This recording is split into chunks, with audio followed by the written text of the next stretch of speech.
Its Fundamental podcast is brought to you by MTU and WIT in conjunction with the Funds Academy. Okay, welcome to our latest episode of the It's Fundamental podcast. This is Aisling O'Mahony from MTU and I'm here with my colleague John Casey from WIT.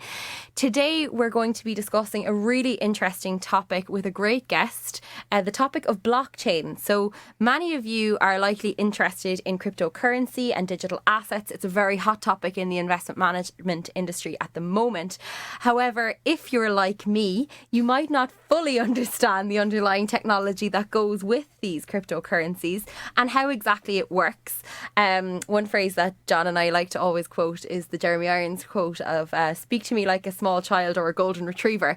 And that is how we feel in terms of how the blockchain technology works. So we have reached out to an expert in this field. We're very lucky today to be joined by Dr. Mubashir Rehmani, a researcher and lecturer from MTU who has recently been accredited the very prestigious award of being in the top 1% of most cited researchers in his field in the world. And Dr. Rehmani's work focuses on wireless software and cognitive radio networks, as well as the topic at hand, blockchain and smart grids. So very welcome to the podcast, Dr. Rehmani. And before we launch into blockchain, I just wanted to give a little bit about you. You studied your undergraduate degree in Mahony University of Engineering and Technology in Pakistan, and your career has since brought you from Pakistan to Paris and here now to the tropical climes of John and my home places, first Waterford and now Cork. So we just wanted to ask, how has that journey shaped you and how has it led you to focus on researching blockchain? Thank you very much for this invitation. I'm interested in exploring new topics in the domain of computer science, and I've found blockchain interesting. So then I started exploring it, and here in CIT, when I joined, I designed a module of blockchain for undergraduate and post students.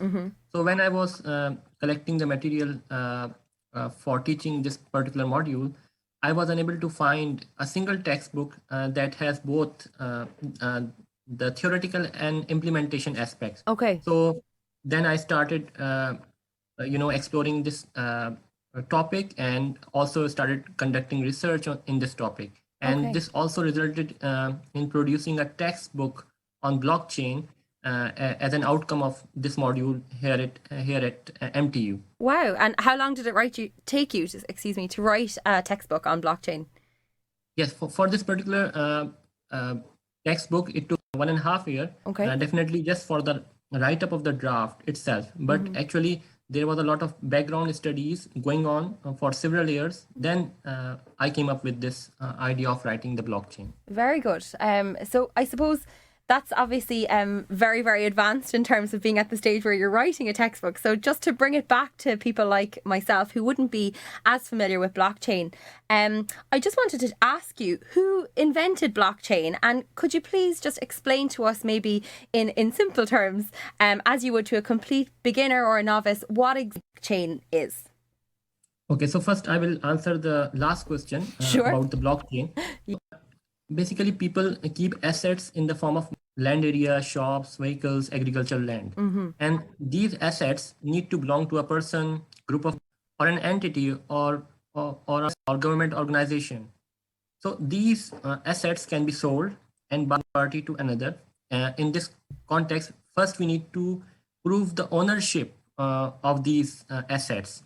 Secondly, when we transfer this property or assets from one party to another, ownership record has to be updated. Similarly, let's say if someone dies, all his or her assets have to be moved to the heirs. Sure. So this also requires maintenance of the property of the assets ownership.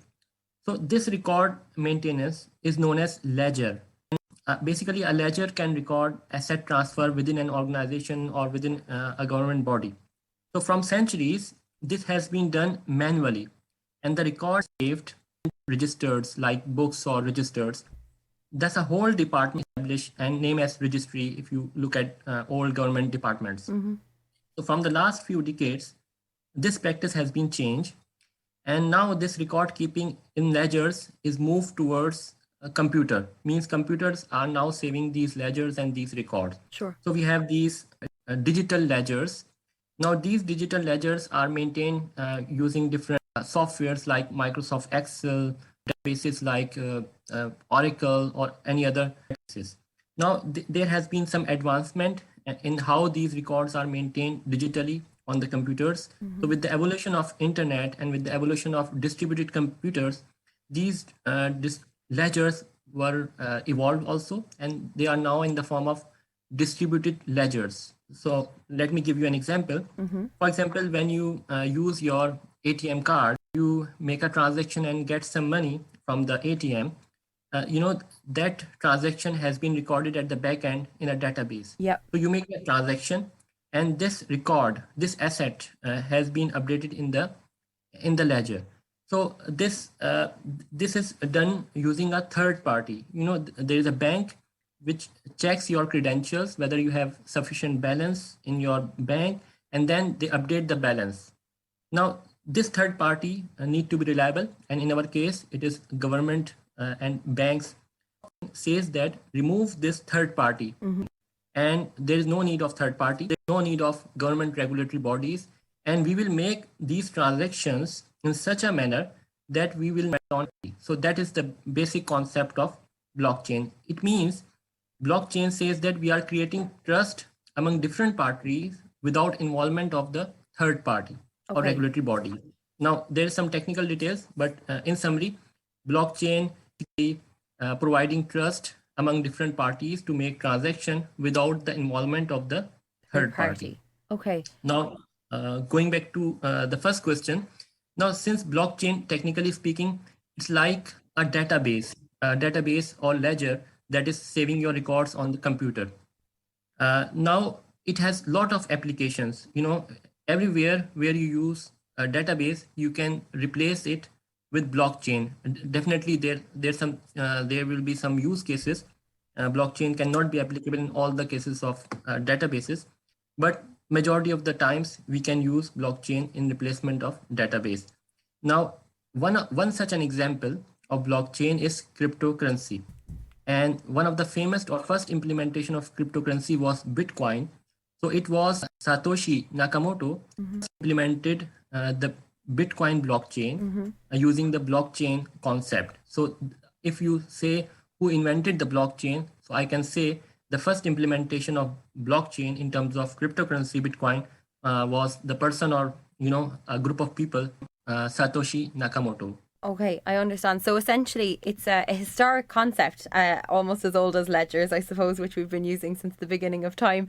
And it's essentially just evolved so that you're no longer doing this manually, you're doing it digitally, and now you're actually removing that third party. So that, for example, if I wanted to transfer money to John, we would no longer need to do it via bank. We could control that transaction ourselves with a trust relationship and do that digitally. And essentially, that is the basics of the technology, if I've understood you correctly. Dr. Rehmani. Exactly. Okay, I understand. Oh, yeah, that's very interesting, Dr. Rehmani. I suppose my question then, and forgive me if this is all just a little bit very basic, because my understanding then is that there's a whole load of computers that are then effectively talking to one another to ensure that there's no corruption or that there's no, I suppose that I'm not, when I'm transferring the money to Aisling, that I'm not kind of saying I'm not kind of misrepresenting myself with regard to the amount of money I could potentially have, and the computers effectively all validating the transaction amongst themselves.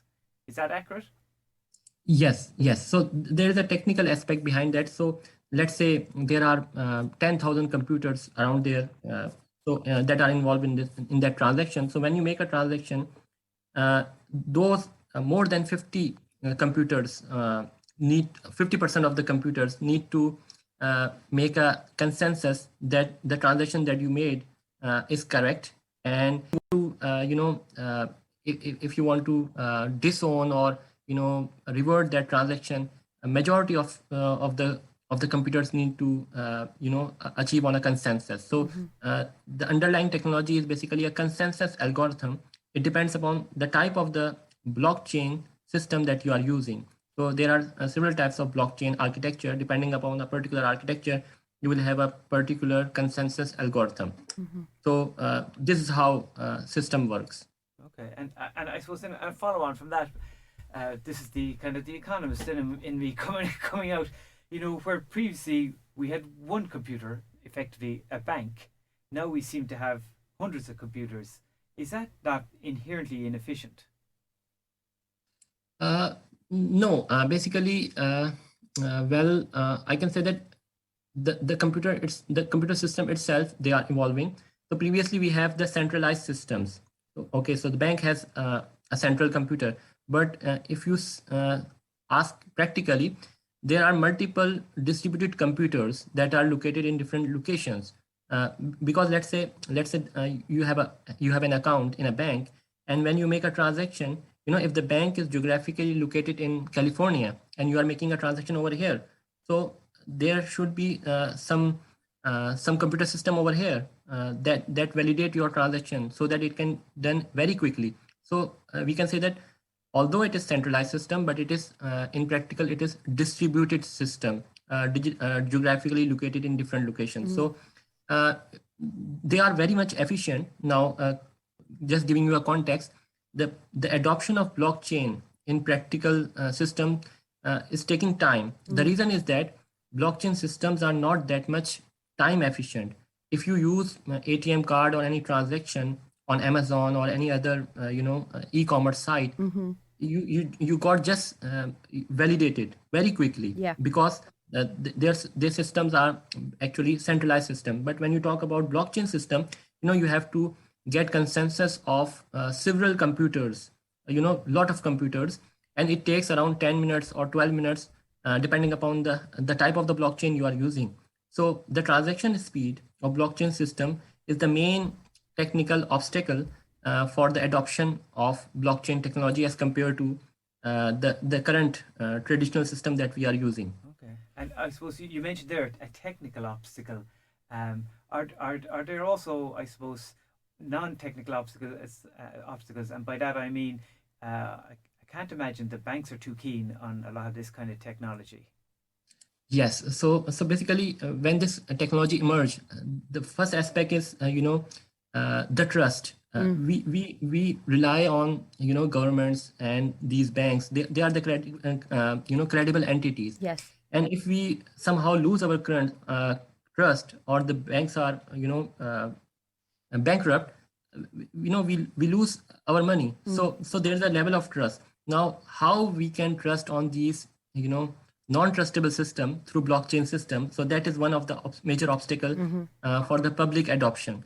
The second thing is that still this system is not that much fully settled down. There is a hype, and if you look at the price of Bitcoin, more than $40,000 one Bitcoin. So there's a lot of money involvement, and there are a lot of things at the back end. So the serious persons, they are still looking at how the technology get settled down, and then they start adopting. Now, in terms of banks, initially banks they were reluctant, but now they understand that the future will be of blockchain. So they themselves investing on the blockchain system, so that they become part. Banks adopt the blockchain system. So this is how the things are moving. And just to clarify, and going back to what you'd said about the consensus system and the trust system, is that in practice essentially a series of checks and balances where other individuals are acting like the bank in that instance? Essentially, you have other people or more likely computers who are checking that if you're trying to transfer a certain amount of cryptocurrency, they're checking that you first of all own that cryptocurrency, that you have it in your account to transfer, and that you're transferring it to another credible account. So essentially, while you don't have a third party, in practice you do. Is that the way it works in terms of blockchain? Yes. Okay. Yes, exactly. So whatever transaction you make, initially that transaction is just controlled by the bank, let's say, traditionally. Now in the blockchain system, that transaction or that ledger record will be recorded by each and every computer. So let's say if there is a central database of a computer, if that is hacked, Yes. the whole system get down. But in blockchain system, since the copy of your record or copy of the ledger will be recorded everywhere, let's say thousands of computers. So it is very difficult for an attacker or for a cyber attack to compromise all these systems, because the systems work jointly. So you need to, in one case, you need to compromise more than 50% of the computers that are geographically located around the globe. And it seems difficult. So that is one of the great advantage that this blockchain system brings, that these more than 50% of the computers, they work like the trusted third party. Yes. The role has been moved from one place to multiple computers. Interesting. Okay, so that's kind of I suppose one comfort that people who are conscious of blockchain and its security can take, that actually from a hacking perspective it might be more difficult to hack into a blockchain system when you're transferring money that way than, say, for example, your online banking and withdraw all of your money from your current account if they wish to. So that's an interesting one. But you did touch on an interesting topic there of the trusted banks and trusted governments, and I suppose one big issue in the funds industry, for example, is AML and making sure that people are not using new technologies for money laundering. So I assume that that's going to be a massive risk with the further more widespread adoption of blockchain, especially if the banks are looking to start using that technology and it becomes more ubiquitous across society and not just on cyber cryptocurrency platforms. So are you seeing ways that people are coming up with to address money laundering risk, etc., etc.? Yes, blockchain provides very good support against anti-money laundering. So basically, a blockchain system provides you, auditability, transparency. Whatever transaction you make, they will be transparent and traceable. So that is one of the important feature of blockchain system. And researchers they propose systems how one can track money laundering through blockchain system. So it's an efficient tool to identify money laundering in a financial system. Okay, interesting. And Dr. Rehmani, tell me, we've chatted a little bit about the hacking side of things. Are we aware that has a blockchain ever been hacked? Is there any instances of it? Yes. There were several instances, unfortunately, but the systems are continuously improving. So there were some instances where such things have been happening. And there's also an issue with the pseudonymity. Means when you create your wallets or when you make transaction, you become some sort of invisible because of the privacy issues, because of the GDPR issues. So that is another issue that researchers are trying to solve, that how one can they can easily track down the transaction, who transfer money from one place to another, but who was the actual owner? Yes. That is the thing that our researchers are investigating. And that's probably the biggest AML issue, in that you can track what account it came from and where it went, and you can audit that, but who is the personality behind it? If you're carrying out KYC checks, know your customer checks, it's really difficult to actually pinpoint the individuals behind these. So yes. I think those are all probably issues that might need to be worked out in due course before it comes more into the mainstream. But interesting though what you had mentioned about how each of the ledgers can be audited, because that's very helpful from an AML perspective. So if you can overcome some of these obstacles, I can imagine it would be a very popular technology to be implemented. And I suppose just move on, I suppose, from the AML etc. piece, another issue as such which has been brought up recently is the concept of mining and how that has an impact from an environmental perspective. So before we go on to the environmental piece of mining, first of all, from a layman's perspective, I'm not entirely certain how mining Bitcoin works. I recently read an article about how a teenager in the US was using multiple computers in his parents' basement to mine lots and lots of Bitcoin. How does that work in practice when people go out to mine a cryptocurrency? Okay, so let me explain you in detail. So blockchain is basically composed of blocks, and these blocks are linked together in sequential order. And each of these blocks contain multiple transactions. So let's say if someone wants to make a transaction, that transaction will go into a mempool, and then a node will come the minor node will be any computer that is interested to gain some benefits. Now that minor node will try to mine a cryptographic puzzle. This is based on hashing algorithm, and they try to solve it. If that minor node or computer solve that puzzle, they will be able to add the block to the blockchain. Means a number of transactions to the blockchain. So this is add a block to the blockchain, and when they solve this puzzle, cryptographic puzzle, and add a block, they will be rewarded by the blockchain system. For example, currently, if someone mines and add a block to the Bitcoin blockchain, he or she will get 6.25 BTC. And if you remember, one BTC worth more than 42,000 US dollars. It's around 37,000 euros. So mining a one block to the Bitcoin will cost 231,000 euros. That's so that is the amount which it's people around to invite. Now the issue is that mining is basically there's a hash value that your computer needs to solve, and there's a difficulty that is also provided there. So that your computer will try to solve that cryptographic hashing algorithm and try to come up solve. It takes time because the difficulty also increases as of time. The Bitcoin blockchain works like that. Now, if you are able to solve that cryptographic puzzle and add the mine, you will definitely go a huge amount of money. So this is the main reason why people are interested in mining process. This also makes the blockchain, when someone asks why should I use this blockchain system? Why should we keep get ourselves involved in blockchain? So in order to motivate the users, they include this reward mechanism so that people try to include blocks in the blockchain system. So in simple words, mining is a process where try to solve a cryptographic puzzle provided by the. So in Bitcoin blockchain, we have proof of work consensus algorithm that tells us what to solve in that cryptographic puzzle.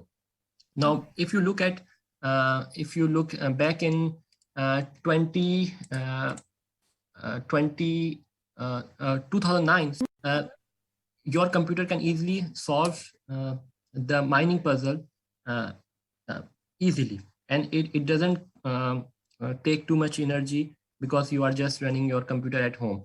But today, if you want to solve a mining puzzle of the Bitcoin, it will be around a full a full room of computers that need to solve that puzzle, and it will be equivalent to the energy of household electricity usage of 9 years of worth. Wow. Means the energy that you will consume in 9 years in your household, that will be that much energy equivalent. And if you look at there's a Cambridge Bitcoin electricity consumption index by so it captures how much energy the block is consuming. So you will be amazed to see that it is consuming 5.94 gigawatt. It's around 52 hour of energy, and it is equivalent to the energy consumption of a country like Argentina. Wow. And one of the study suggested by BBC, if Bitcoin was a country, it would be in the top 30 energy users worldwide. So this is how much energy they are consuming. And there are mining pools in different countries around the globe. They just invest a lot of money in gathering these computers, specialized devices to solve these cryptographic puzzles. And then if they earn few Bitcoins out of that, they are earning a lot. And on the other side, when you gather a lot of computers, this mining process or this this whole process depends on few factors, and it consumes a lot of energy. For example, the cryptographic mining involves the hardware computing power. You have the computer, you have the CPU and GPUs that also consume some energy. And when you gather thousands of computers together, they all together consume a lot of energy. Sure. And when they consume a lot of energy, and when they are there in certain room, you need air conditioning system, and that air conditioning system, it increase the energy consumption at a huge amount. So the main energy that is consumed is the air conditioning environment to keep them cool, that we need to provide to cool down these computers. And there is also some network hash rate and thermal regulation of the hardware, and the difficulty as well. But this is how the mining consumes this lot of energy around the globe. Interesting. Okay, that's amazing. And I suppose maybe some of our listeners might have picked up on that, because that's something that seems to be getting into the popular press a little bit more. In that, if I'm correct, the Chinese have probably have shut down a lot of this mining. Maybe not for environmental reasons, maybe for other reasons. But does this put pressure onto the electricity grids of some countries because of all these computers all drawing power? Yes. Even if you see some recent news, there was some country in near Russia, Kazakhstan or Kyrgyzstan, I don't remember the name. That country was shut down due to public protest. And when it was shut down, there was riots. The electricity grid was also effective, and this also made an effect on the mining facilities. And if you see, then the prices of the Bitcoin, they also varied because those mining facilities were not operating properly. So yes, I can say that these mining facilities has a lot of impact on the grid itself, and it consumes a lot of energy. That's interesting. So that's going back to John's economics and the basic principle of supply and demand, that once you stop the mining, it actually has an impact on the price of the Bitcoin that are already in existence, because these miners had to shut up shop because of the shutdowns. That's a very interesting concept that I hadn't actually thought of before. So, and I suppose to take it back to the basics then, there are a number of issues. So John and I have decided that we're going to use blockchain technology. John gives up his job as an accounting lecturer and is going to spend all of his days mining. But the issue is the energy that's going to need to be consumed for that. And as you said, it's not just the computers, it's actually the air conditioning that is needed to keep these systems cool, and everything that goes along with that. So just to bring it back to, I suppose, the environmental impact, what are people in the blockchain and cyber cryptocurrency, communities saying about how that can be improved? Are they looking towards, fully renewable sources of energy to power these mining systems, or has there been any kind of solutions mooted to stop it, the kind of detrimental impact on the energy grids of various countries? So if you look at the Bitcoin mining map, geographical location, you will see that those mining facilities are normally they are placing it in cold weather countries. This is the first thing. Second thing is that of course there are some efforts of using renewable energy resources to power up those things, but there's a whole debate around the use of renewable energy resources. Sure. And how much they are effective globally.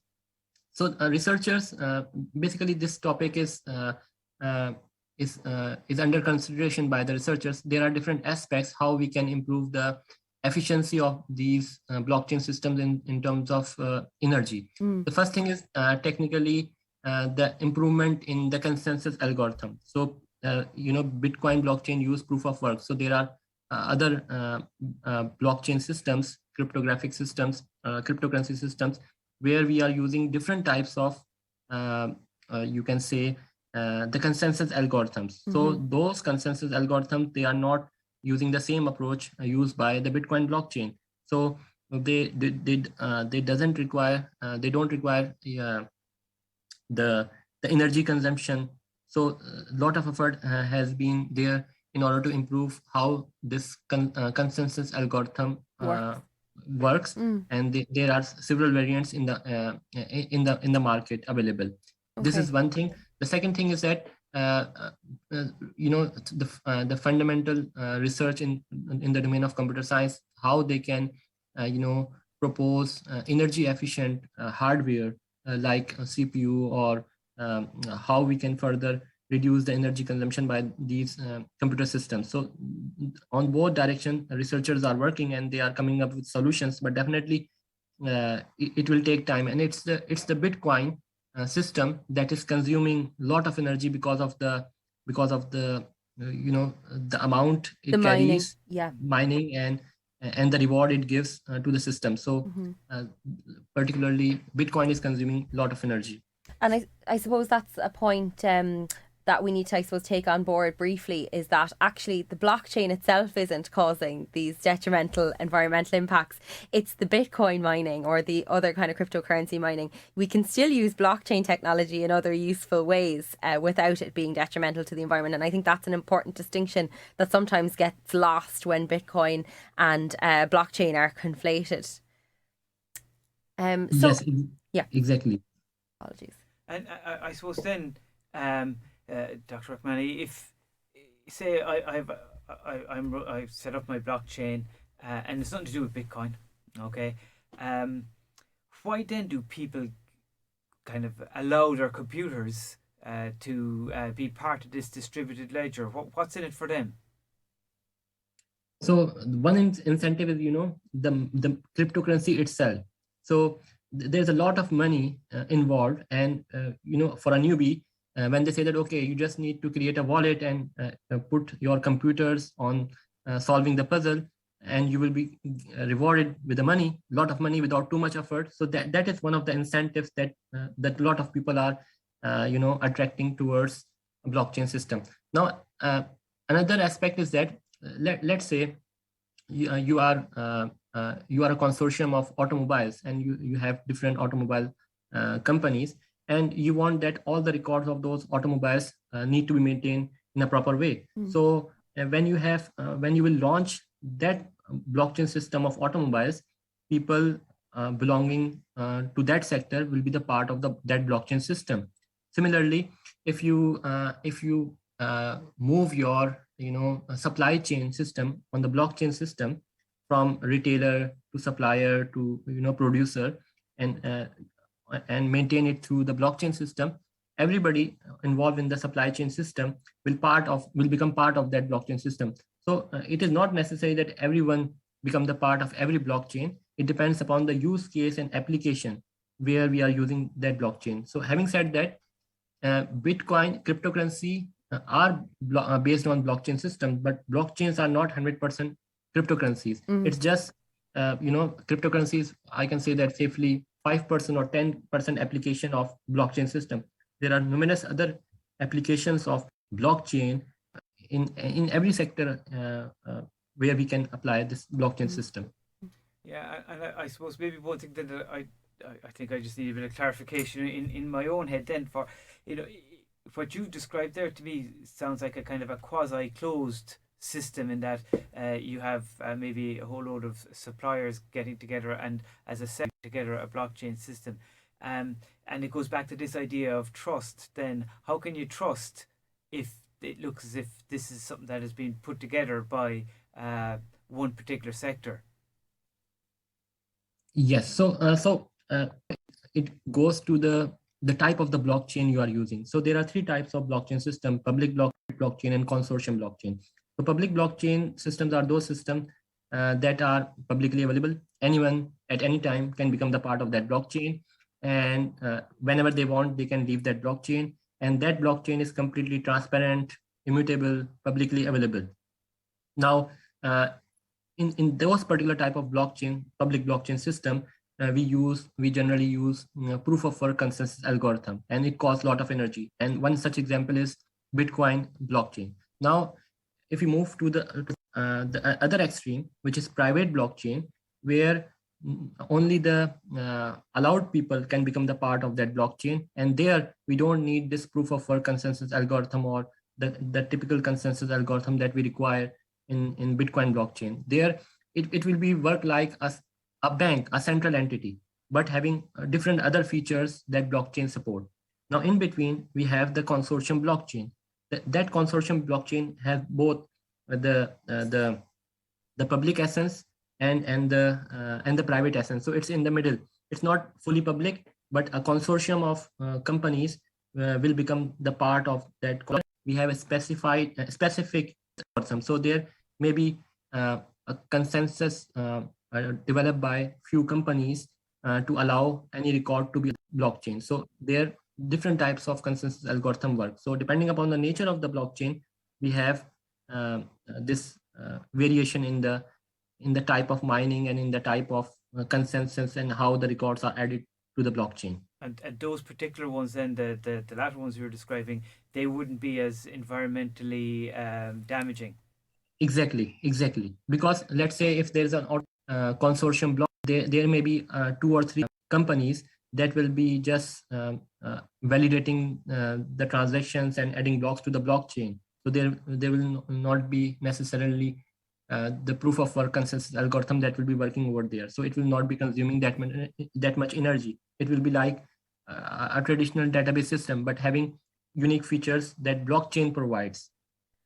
So just to clarify that in my own mind, if I'm not picking it up, but would an example be, for example, if all of the technological universities in Ireland, they were going to form a blockchain to transfer money for whatever reason, whether it was relating to funding applications when they were on joint projects, etc., and say you had 10 organisations working on blockchain, you're saying that would be a consortium blockchain, and essentially they decide how the algorithm would work, and they set out at the start that there's a trust relationship, and all 10 of them then would verify the transaction on the basis that they trust one another, and they would trust then if, say, for example, MTU transferred money to TU Dublin or vice versa, because there is that trust relationship, it's then almost internally regulated transfer system. So instead of using a Bank of Ireland to AIB transfer between organisations, you just use this internal consortium. Is that how it works, or am I being too simplistic in terms of how I'm describing it?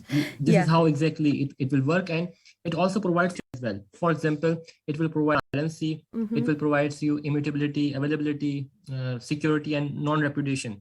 So in the traditional banking system, when you go through AIB system, you have to make a request to AIB or that to provide you some data. But when you make a consortium of these universities within Ireland, they can always check who made transaction to whom and what are the intermediate steps, and each and everything will be recorded, and things will be much more easier to manage in that particular blockchain consortium systems of the universities. Okay, I understand that. You could see how that could be applicable in a number of instances, couldn't you, John? Oh yeah, and I suppose I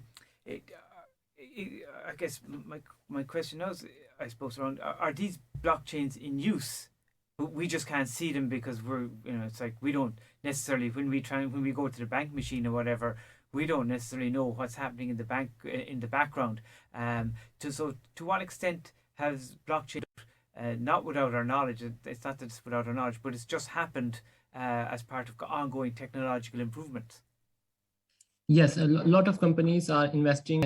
EU itself have a lot of involvement in blockchain systems, and they have rolled out different projects.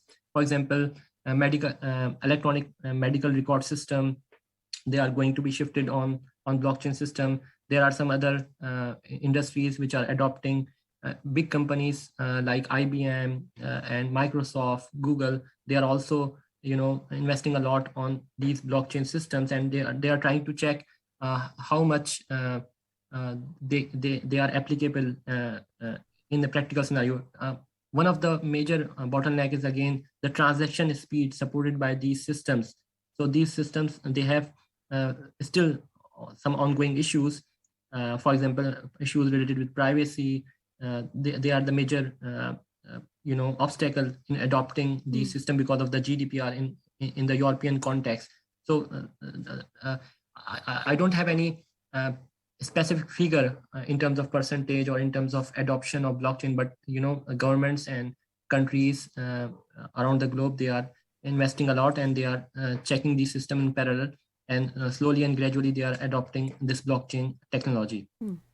And just to bring it back to, I suppose, our listenership, because many of our listeners will be in funds administration, and that has traditionally involved electronic transfer of money. Previously, manual. There's been a move over the years from fax to email orders, transfers, etc., etc. Do you think that eventually financial services will be adopting blockchain for more streamlined transfer of monies for investments? Is that where the future lies, do you think? Yes, I think this is where we are heading in terms of adoption of blockchain technology. Interesting. Definitely, it may take a few years, maybe a decade, to fully replace the traditional database system, but they are being adopted with a quick speed. Wow. Yeah, it's interesting because things are changing at such a high pace. And then I suppose one follow-up question to that is, can you see a world in due course where all physical money is actually replaced by some of these digital monies, or do you think that that'll ever be fully replaced? I cannot predict. Of course not.